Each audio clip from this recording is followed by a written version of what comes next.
আপনারা আছেন যারা কাপ্তায় আসতে ইচ্ছুক, বদ্দারা টার্মিনাল থেকে এই সরাসরি চট্টগ্রাম থেকে কাপ্তায় আসে এবং কাপ্তায় থেকে চট্টগ্রাম যায়, যা দীর্ঘদিন ধরে বন্ধ ছিল, এখন আবার চালু হয়েছে। তো সো গাইস, যারা কাপ্তায় আসতে চান এখন সরাসরি এই বাসের মাধ্যমে কাপ্তায় চলে আসতে পারবেন। ভাড়া বেশি না, মাত্র 110 টাকা করে।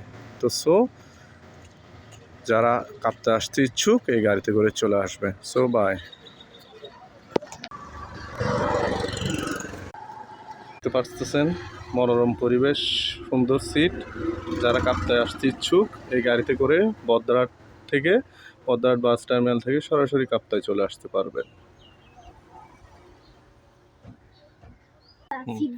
দেখছেন বাবুটা কি করতেছে? তো সো গাইস, যারা আপনারা কাপ্তায় আসতে ইচ্ছুক এই গাড়িতে করে চলে আসতে পারবেন।